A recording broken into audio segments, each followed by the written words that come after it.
Doulas No Squat Book Club. Our panel this week will be discussing Breastfeeding Without Birthing, a breastfeeding guide for mothers through adoption, surrogacy, and other circumstances. We will be covering topics including bottle aversions and co-sleeping. Thank you so much for joining us, and let's get ready to hear from some doulas who know squat.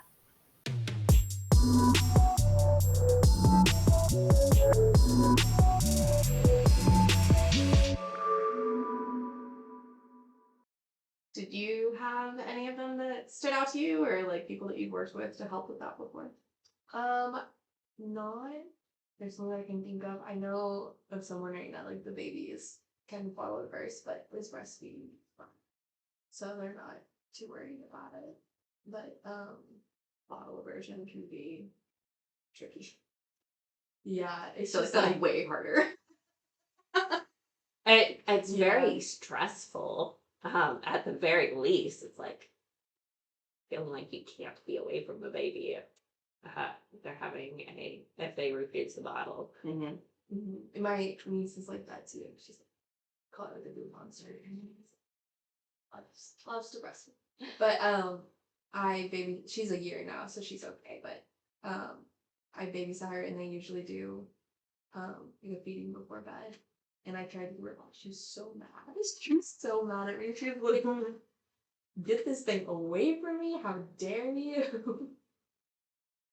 Yeah, I have so many experiences with bottle aversion, which I find really funny that like they're so accustomed to breastfeeding and you hand them a bottle, they're like, "What is this piece of crap?" Like, how dare you? I mean, it had breast milk in it. Like, it was warmed up. She did not want it. The first time I offered him a bottle, the face expression that he gave me, I took a mental jot of it. Like, it was so funny. He was like, "Excuse you." well, that's my fault in that,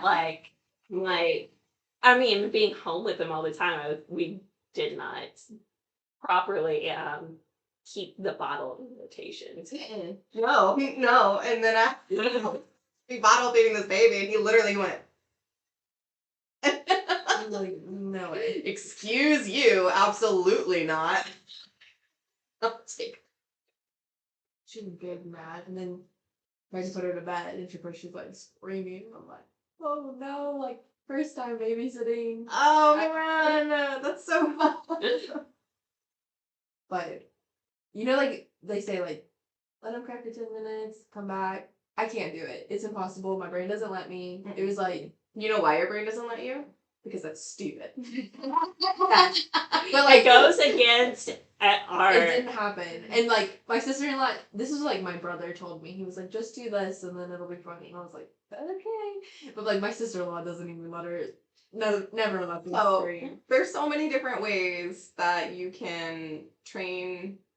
Because we're gonna use that word, I guess, for helping babies, but them to sleep better and behave better because they're comforted properly and not because they've been abandoned and learned to shut up. I mean, it was like, not that I have an opinion on how people choose to put their babies to bed, but the last time someone told me that they were gonna sleep train their baby, I told them to find a new Doulas. Oh. When I nanny, I tell people I don't sleep train. So if that's something that you are wanting me to do with your child, you will have to be present, and I will step out of the house. I will leave the entire home. Because I fall in love with your baby. Can't do it. Like, It ended up being I took a break for 5, came back and just laid her down and patted her asleep. So she was soothed. Good. I'm happy to hear that.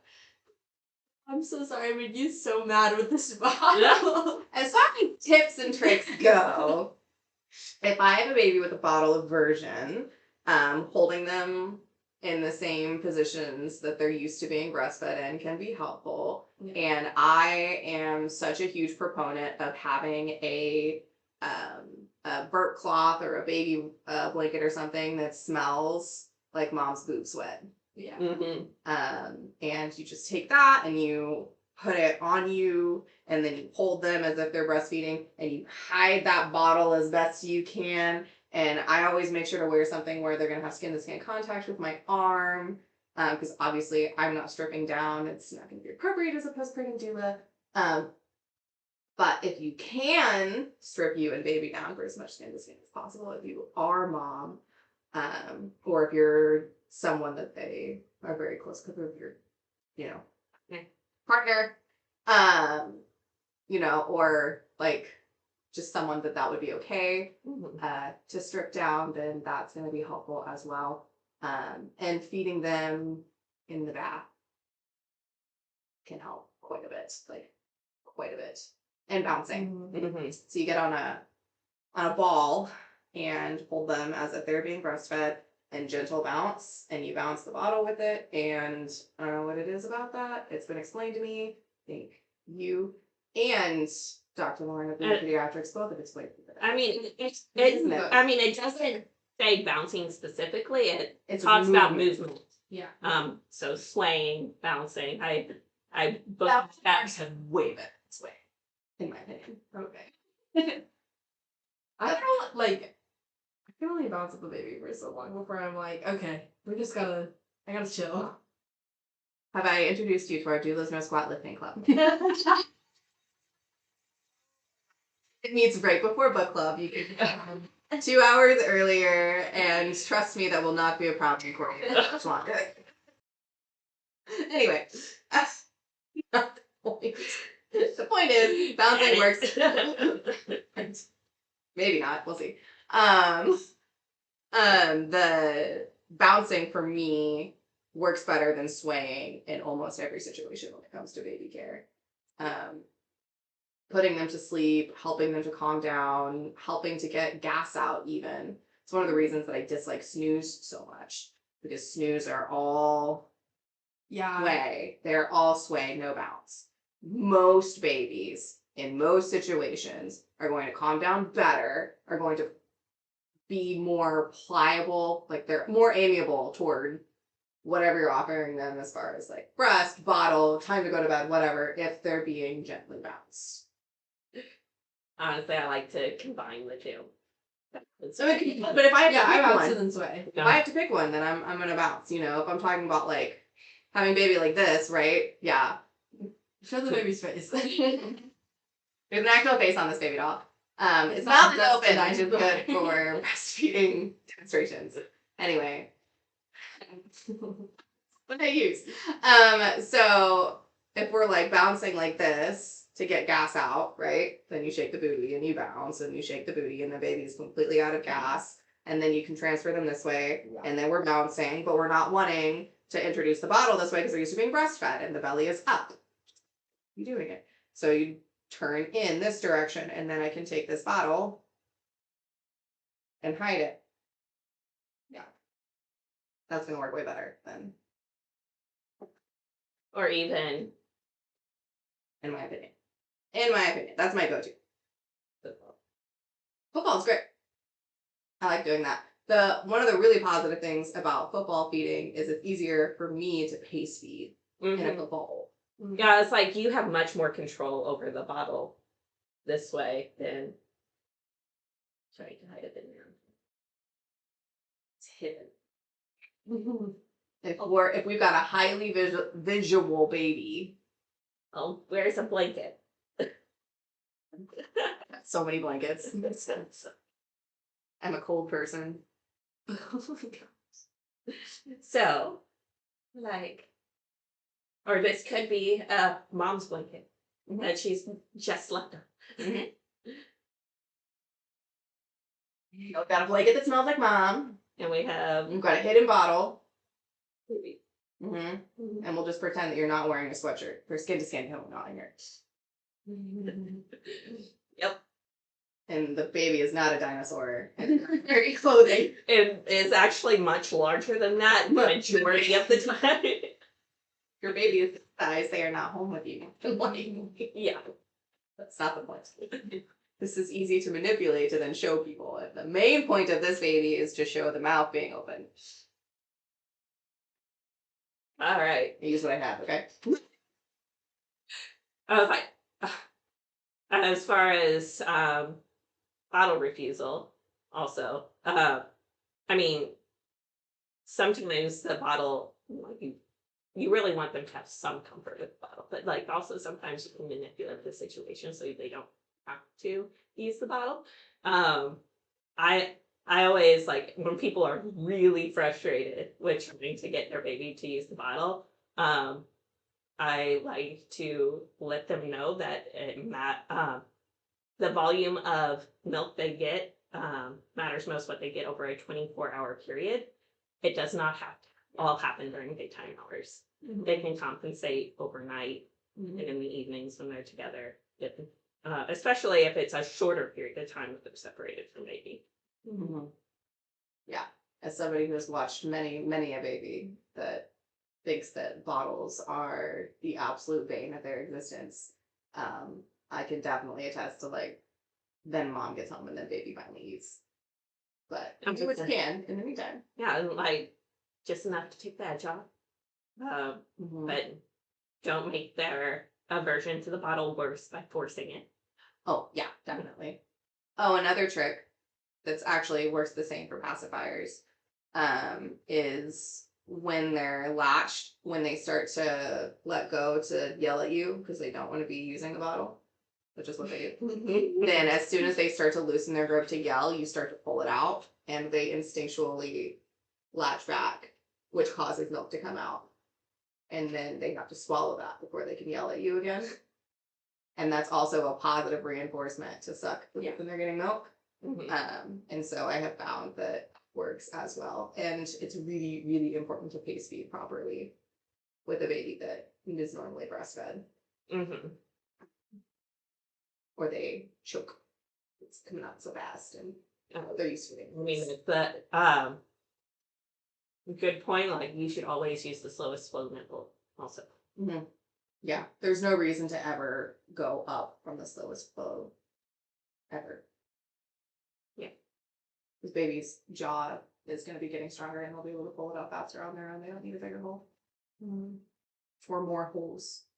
That's what we'll do. We'll pick it up and there's like 3 or 4 holes in there. And they don't need that. You can cut this out if you want to, but I do have a question about like if you have a baby that's like underweight or is maybe not getting enough food or keeping it down, would you not want to try to make sure that they're getting more food? Or maybe they're super premature and don't have the energy. And if they are, they don't want more food faster, that's going to overfill their tummy, cause more spit up, discomfort. They'll have it. I mean, you're not as concerned with overfeeding at that point, but it is, like for comfort, you still don't want a fast flow. Yeah.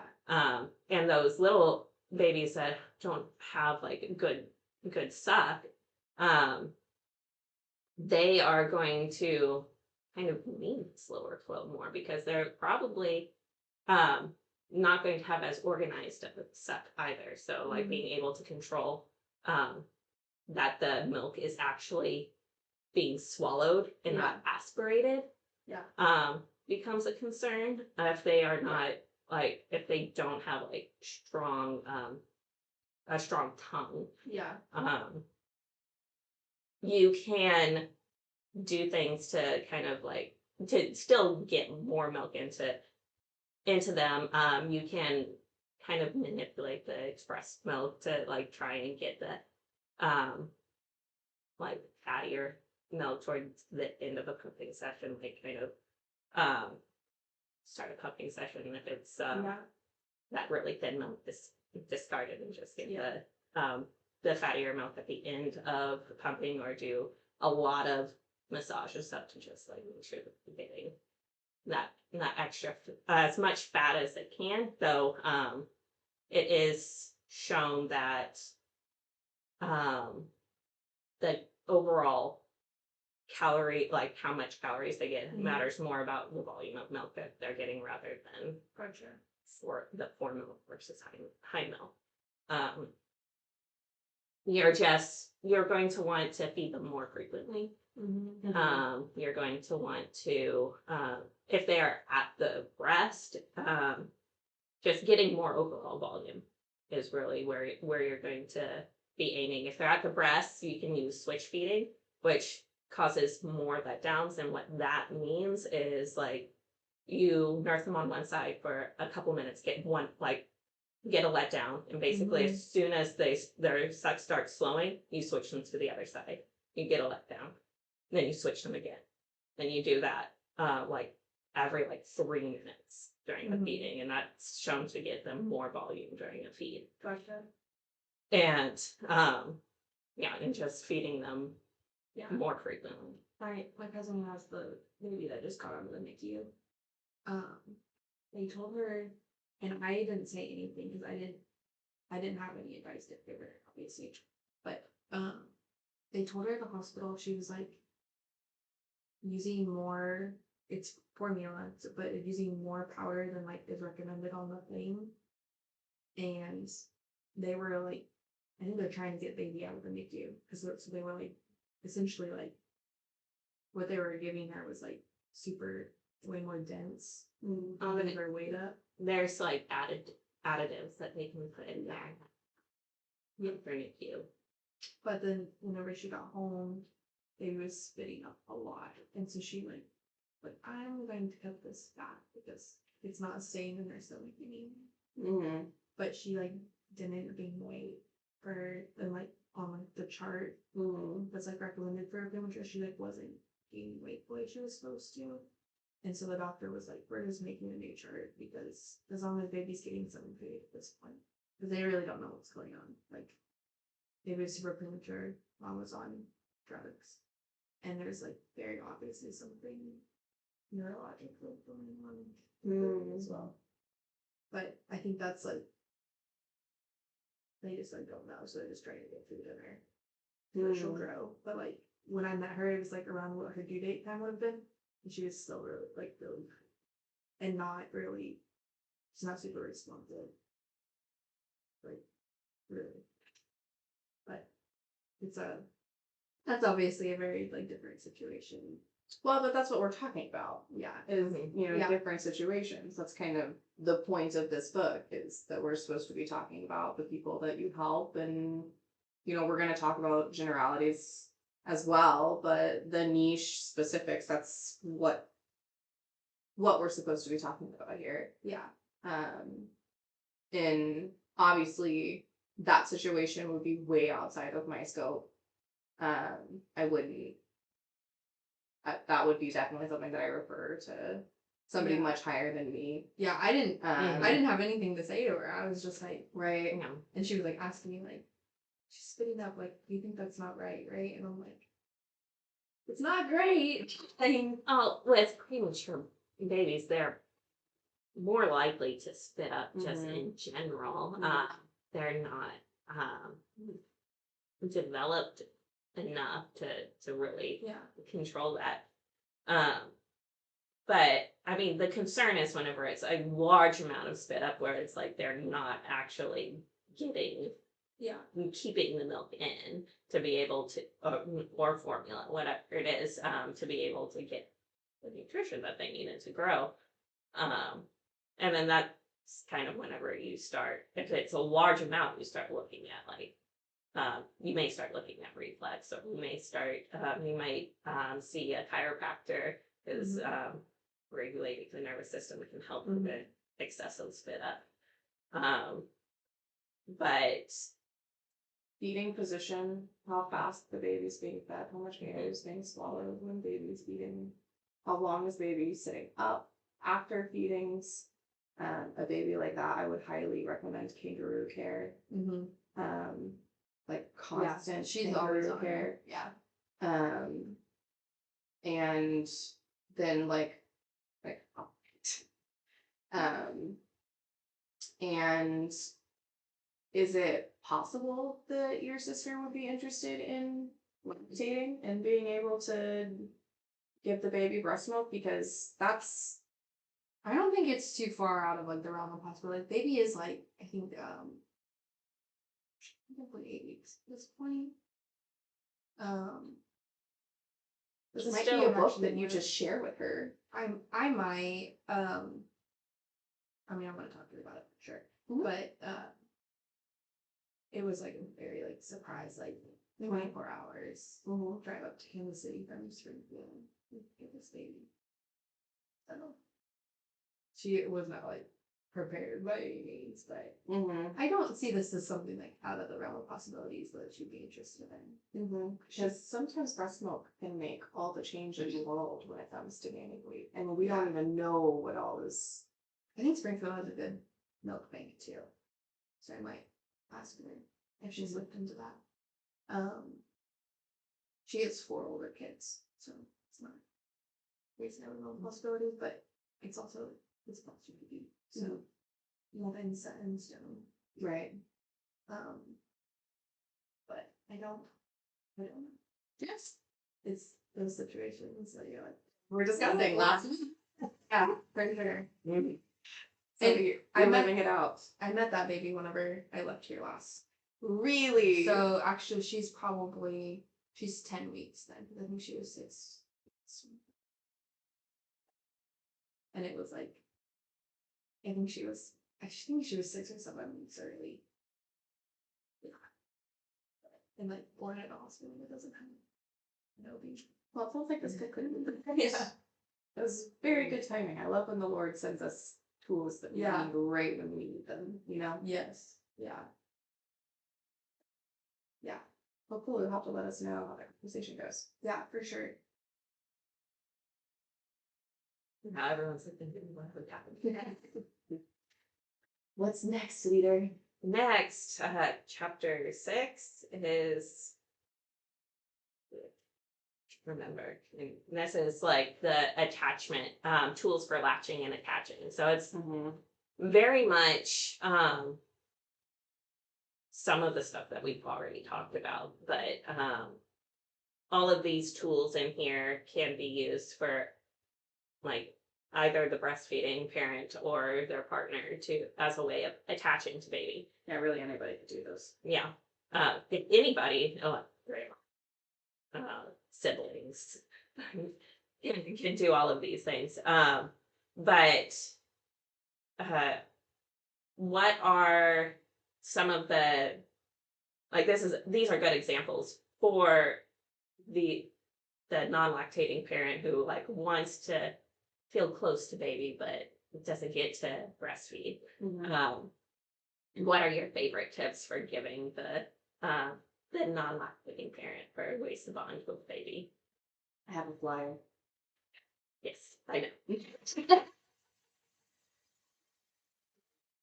I mean, this book like pointed out like the super specific ones, like baby wearing.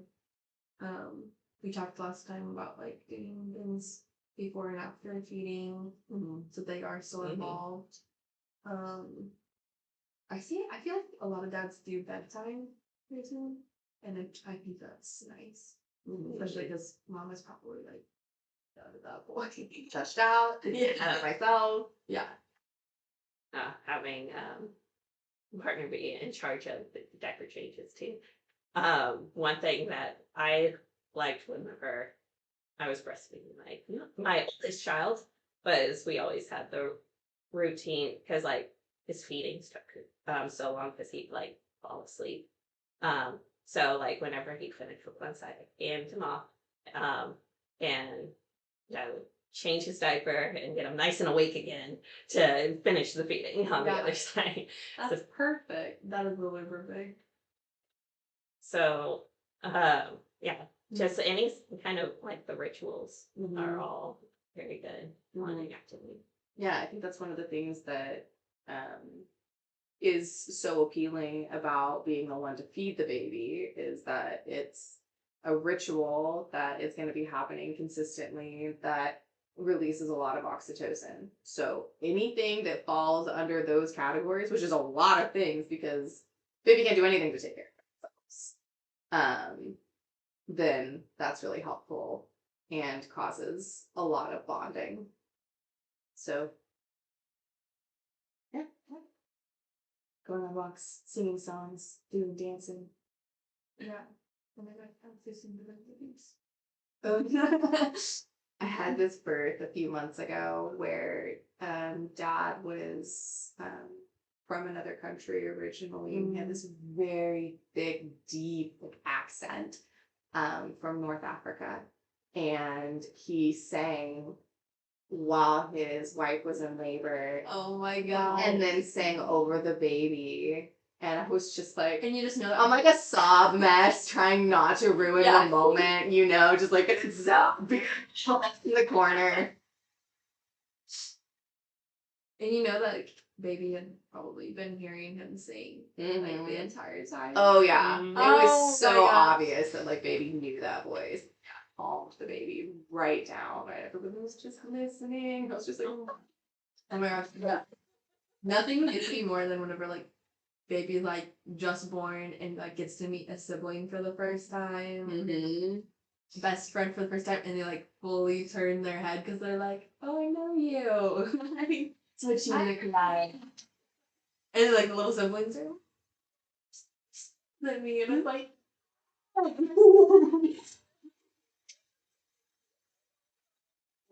Yeah. love it. I try to like not like get overly emotional in births, but sometimes it's literally not possible. Literally impossible. It's hormones.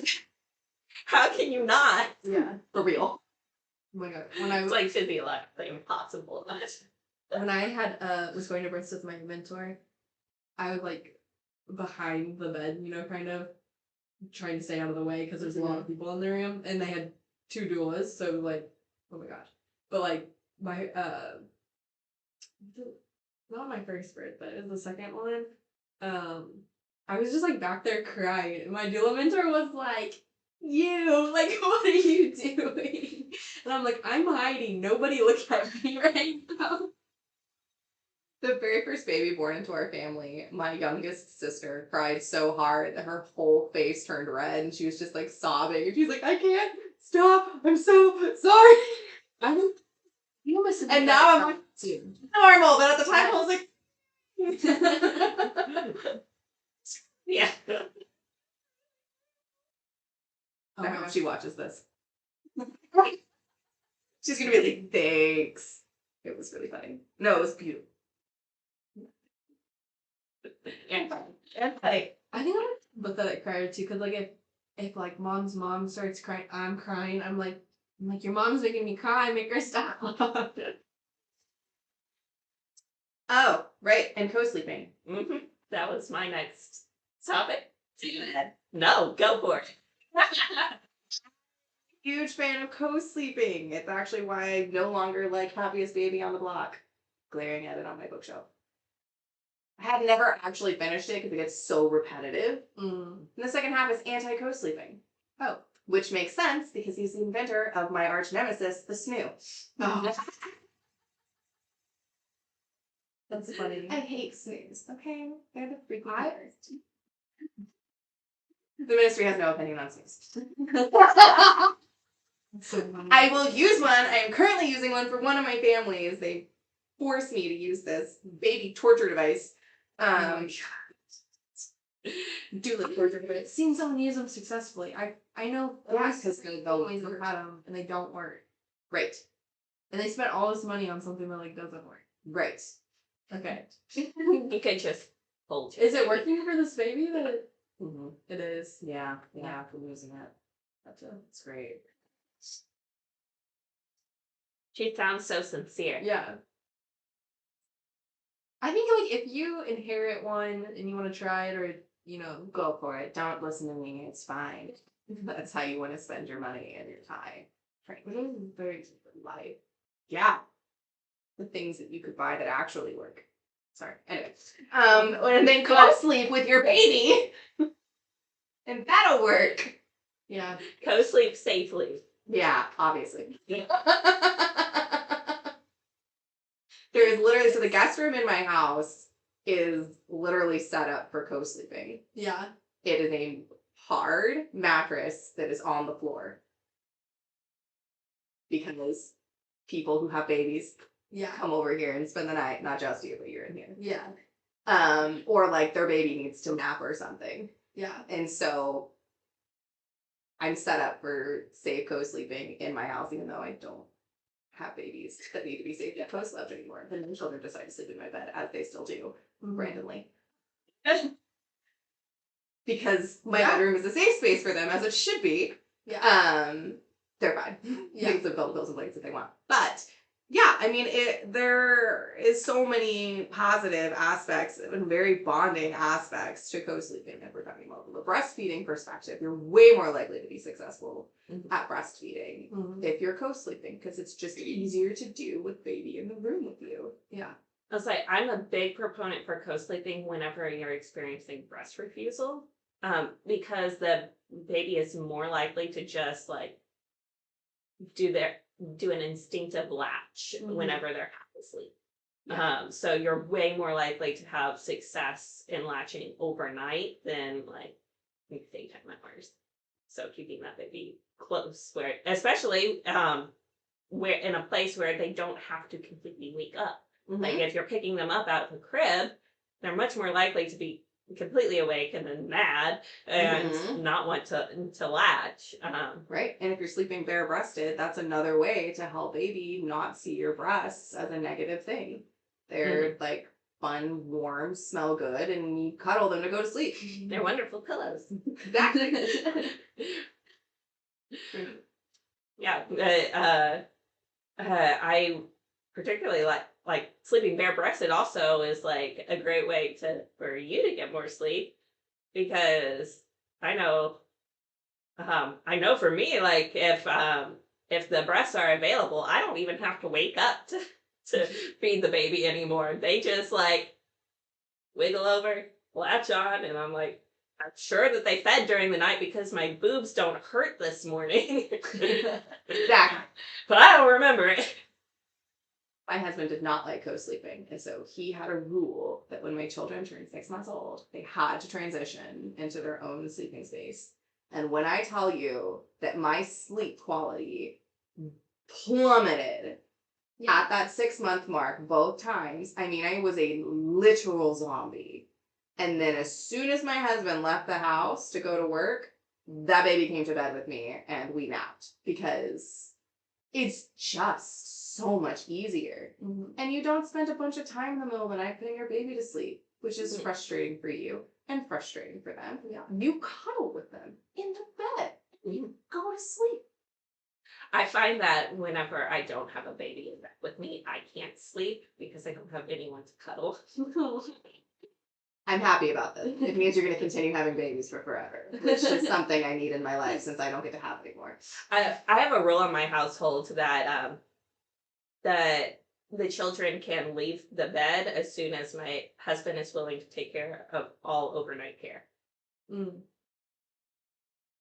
That's real though. Like I tried that. I wasn't stubborn enough. He doesn't wake up. So, and I'm a pushover. See, my approach is I then go and push him over the edge of the bed.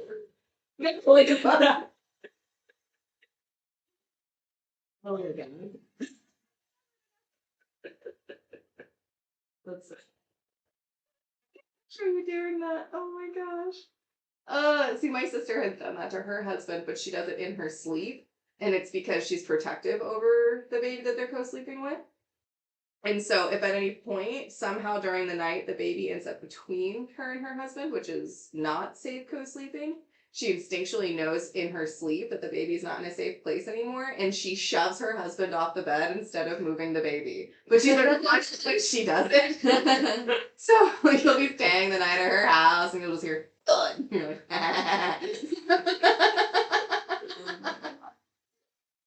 like, grumble, grumble, move the baby, get back in bed.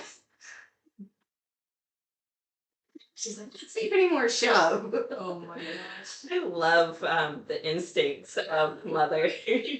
Protect the baby, not move the baby. Show husband he's clearly the problem. Of course. Why is he even in there? He's not protecting the baby. He should be standing guard outside the door, looking for predators. Oh my gosh. Anyway, yeah, so I like co-sleeping, and it helps. And I love that they went into some detail. You know, there's more than just what they talk about on page 84 for co-sleeping. But if you're going to co-sleep, then, you know, learn about it for sure. Yes. Plan to co-sleep. Never accidentally co-sleep. Mhm. That's the key. Yeah, exactly. And it can be safely done. And when you're looking at statistics where they're saying, you know, this adverse event happened because of co-sleeping, they don't differentiate between were they safely co-sleeping or did they just happen to fall asleep with the baby. Yeah, most of those incidents happen on unsafe surfaces like couches or sofas.